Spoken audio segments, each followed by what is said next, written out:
hem Türkiye'de hem de dünyada da ilk defa yapan firmayız. Bu ölçeklere dünya genelinde de ulaşabilen sistemler şu an itibariyle yok. Oradaki halk çok sahiplendi projeyi. Çünkü yakın zamanda yaşadığımız Hatay depreminde oradaki merkezi sistemler bazı konularda yetersiz kaldı. Suyun ihtiyacı olan her yere götürüp bir dünya lideri konumuna gelmek istiyoruz.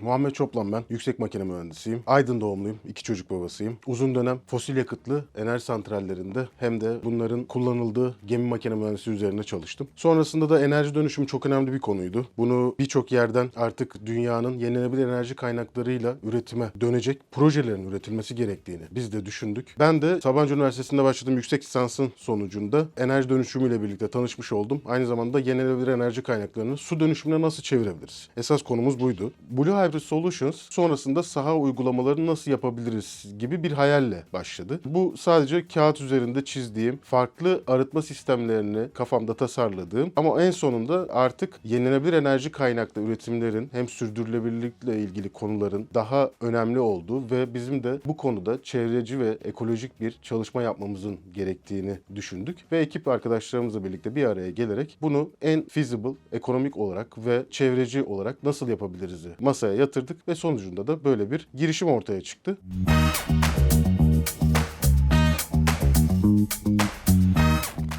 Şöyle ki açılış konuşmasında da bunu o zaman dile getirmiştik. Bunun hem Türkiye'de hem de dünyada da ilk defa yapan firmayız. Bu ölçeklere dünya genelinde de ulaşabilen sistemler şu an itibariyle yok. Birçok mühendislik çalışmasını içerisinde barındırıyoruz ve ilk defa Türkiye'de de bunu mevzuatta yer edindiren firmayız. Bu da bize hem böyle bir sistemin Türkiye'de uygulanabilir olduğunu göstermiş oldu ve bunu da mevzuat açısından tam olarak yerine getirmiş olduk. Su sorunuyla ilgili birçok çözüm var. Bunlar karada da kurabilirsiniz aynı zamanda. Biz Blue Hybrid Solutions olarak bunu denize entegre etmek istedik. Çünkü hem rüzgar ve güneş anlamında birim alanda daha fazla enerji elde edebildiğiniz alan hem de mobil olarak başka yere taşıyabildiğiniz bir sistem. Bu şu demek: savaş, deprem gibi afet durumlarında da hızlı çözümlerle oradaki halkın su ihtiyacınızı karşılayabildiğiniz sistemler. Bu çok değerli çünkü yakın zamanda yaşadığımız Hatay depreminde bazı hem elektrik sorunları ile ilgili deprem sonrası hem de su ishali hatlarının sorun yaşaması nedeniyle oradaki merkezi sistemler bazı konularda yetersiz kaldı. Biz bunu bu sistem modüler olması yapısıyla da bir yerde depolayabileceğiniz ve istediğiniz zaman kurulumunu yapabileceğiniz bir sistem ve size kısa sürede enerjisini güneşten, rüzgardan alan ve bunu da bataryayla depoladığı zaman da 7/24 su verilebilecek kapasitelere ulaşabiliyoruz ve önemli bir çözüm olduğunu düşünüyoruz.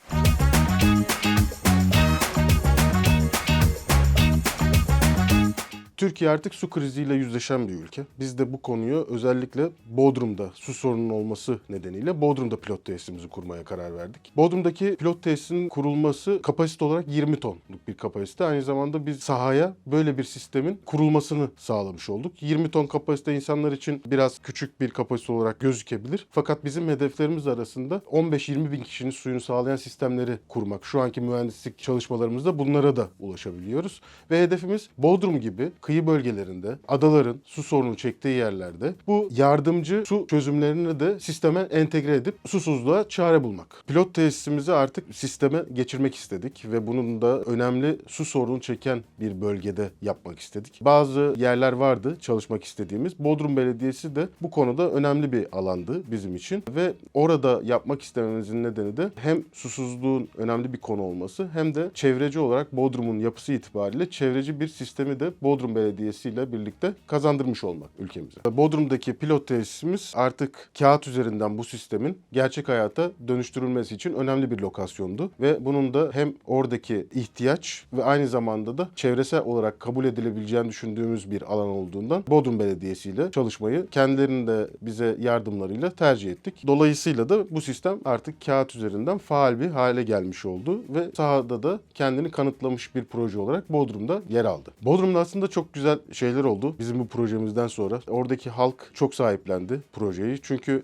turizm bölgelerinde bu tür çevreci yapıların olması ve en önemli konu olan suyun yenilenebilir enerjiyle üretiliyor olması hem belediyeler anlamında da desteklendi hem de halk tarafından da çok önemli bir seviyeye getirildi. Ve aynı zamanda Bodrum'dan şu an güncel olarak da haberleri yakından alıyoruz. Mesela daha öncesinde bazı belediyelerimiz, bunda Bodrum'da var, bazen şebekede su kalmayabiliyor. Bu turizmin en fazla olduğu zamanlar. Ama bizim tesisimizle ilgili şöyle bir durum var. İhtiyaç duyan kişilere tesisin içerisinde su kalmamış olsa bile 200 saat sonrasında sistem üretecek ve sizin suyunuzu karşılayabileceğiz gibi bize geri bildirimlerde bulunuyorlar. Aynı zamanda da kapasite artışı da Bodrum'da şu an düşünülüyor. Bununla ilgili de çalışmalarımız var. İnşallah o planlamayı da Blue Hybrid Solutions ekibi olarak sisteme alacağız.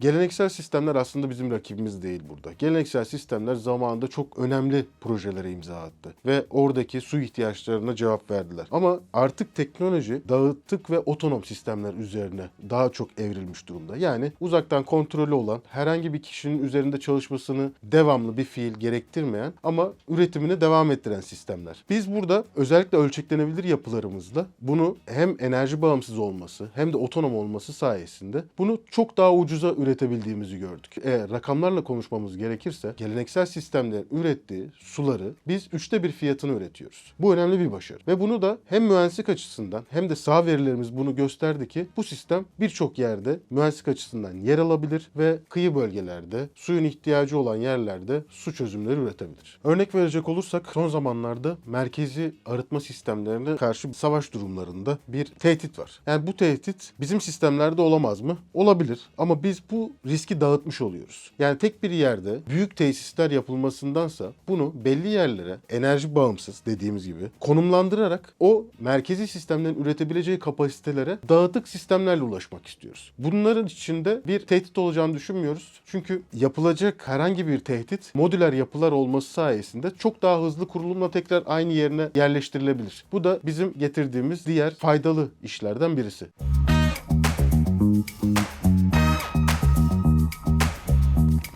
Bu projeden sonra aslında hem ulusal basında hem de uluslararası basında çok güzel gelişmeler oldu. Özellikle bizi yurt dışından takip eden bir startuplarda 2025 yılındaki en iyi yenilikçi şirketler arasında, ilk 10 şirket arasında yer aldık. Bu bizim şirketimiz adına güzel bir haber oldu. Sonrasında aslında devam ettik. Şubat ayı içerisinde dünya genelinde 28 projenin davet edildi ve bunların içerisinde de Blue Hybrid Solutions'ın olduğu MIT Enerji Konferansı'na davet edildik. Boston'da bununla ilgili önemli görüşmeler yaptık. Projemizi orada sunma fırsatı bulduk. Bizim için çok iyi bir tecrübeydi. Şu anda da İTÜ Çekirdek'le devam ediyoruz. İTÜ Çekirdek bizi hem Ar-Ge anlamında hem de yatırımcılarla buluşturma anlamında desteklerine devam ediyor. İTÜ Çekirdek'le ve aynı zamanda basında yer alan haberlerle birlikte Blue Hybrid Solutions yoluna devam ediyor.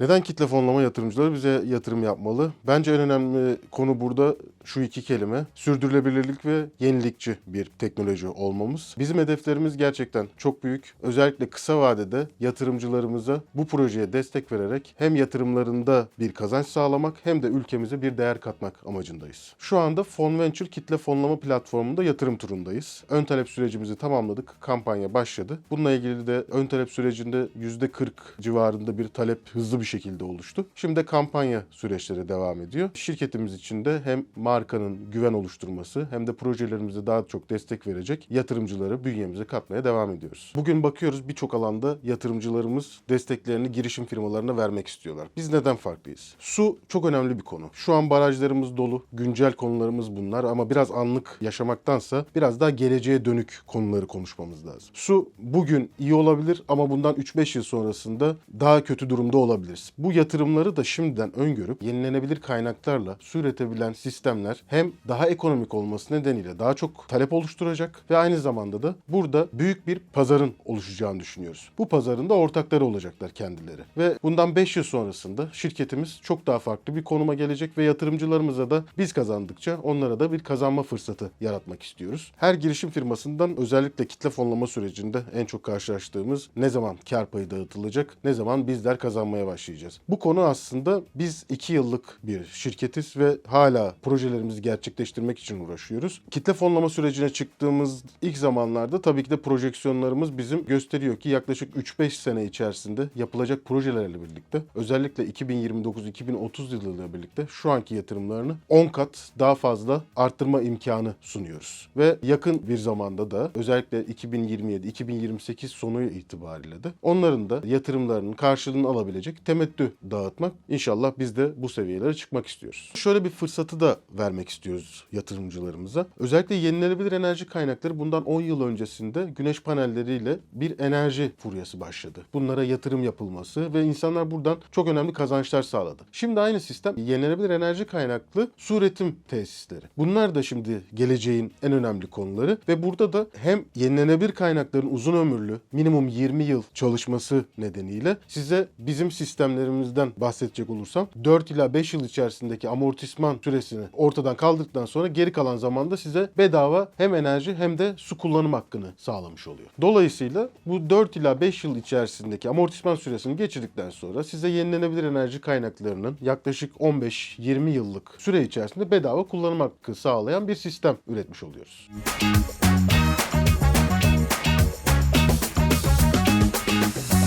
Çok büyük, dünya genelinde düşündüğümüz projeleri gerçekleştirmek. Konumuz da enerji ve su. Çünkü enerji birçok yerde hala tam olarak sağlanamıyor. Hem enerji konusu insanın en önemli ihtiyacı hem de su konusu en önemli ihtiyaç. Biz bunu güneşin ve rüzgarın olduğu her yer ve dünya üzerinde tasarlayıp bu sistemi koyabildiğimiz zaman bize en uygun su çözümlerini gerçekleştirebilen sistemleri biz inşa etmiş oluyoruz. Ve bununla birlikte de hem markamız dünya genelinde bir söz sahibi olacak ve pazardan da önemli bir kazanç sağlamış olacak. Özetle dünyada kıyısı olan ve enerji ve su sorunu çeken her yerde biz olmak istiyoruz. Bu projemizi de oralarda gerçekleştirmek istiyoruz. Uzun vadeli planlarımız arasında biz bugünden yarına bu sistemi bırakmak istemiyoruz. Bu sistem daha da geliştirilebilir. Çünkü yenilenebilir enerji kaynaklarıyla birlikte birçok yenilenebilir kaynaklar da oluşmaya başlıyor. Bunlar hem daha az alan kaplayan teknolojilere sahip. Biz de Ar-Ge'mizde aynı zamanda bunların çalışmasına da devam ediyoruz. Bunları zaten gerçekleştirirsek hedefimiz zaten dünya piyasasında çok önemli bir yere gelmek. Bu istediğimiz hem hayalimizde olan hem de masada olan projelerle birlikte hedeflerimiz arasında dünya lideri olmak, projemizi ihtiyaç olan her yere sunmak. Susuzluk çeken birçok yer var. Özellikle bizim de insani STK'larımızdan dünyanın birçok yerinde kuyu sularından halka su vermeye çalışan kuruluşlarımız var. Şimdi onlarla da aynı zamanda dirsek teması içerisindeyiz.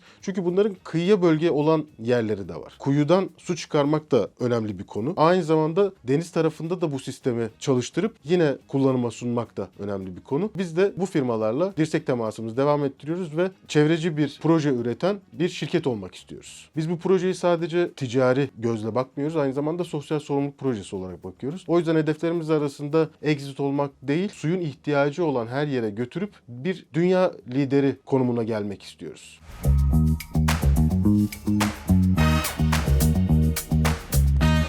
Öncelikle projelerinin neye hizmet ettiklerini iyi düşünmeleri gerekiyor. Yani birçok girişim firması var. Bunların nasıl bir fayda sağladığı ve toplum için faydalı mı, aynı zamanda ticarileşebilir mi konuları burada çok önemli. Biz bunları irdelediğimizde ve önceki mühendislik çalışmalarını yaptığımızda tesisimizin gerçekten başka bir boyuta çıkarabileceğimizi gördük. Bunun içerisinde mühendislik çalışmaları, çevresel konular, bunların hepsini bir araya getirdiğimizde girişimcilerin de bu tür fikirleri varsa sonuna kadar gitmelerinin gerektiğini düşünüyorum. Bunlar için kaynak tabii ki de önemli bir konu. Kitle fonlama süreçleri bu tür girişim firmaları için önemli bir kaynak olacaktır. Firmalarının hem marka bilinirliği hem de güven oluşturması açısından. Bugün bizim şirketimize ön talepte 200 kişilik hemen hemen bir yatırım potansiyeline ulaştık ve burada da hem bizim bu hayalimizde ortaya çıkan girişimimizin sahadaki verileriyle birlikte desteklenerek destek alma tarafında da ne kadar sağlam adımlarla ilerlediğimizi gösteriyor. Buradan da tavsiyemiz, inandıkları bir projeleri varsa bunlar için hem ön çalışmalarını iyi yapıp bunun da ticarileşebilir taraflarını düşünerek hareket etmeleri. Eğer girişimciler projelerine gerçekten güveniyorsa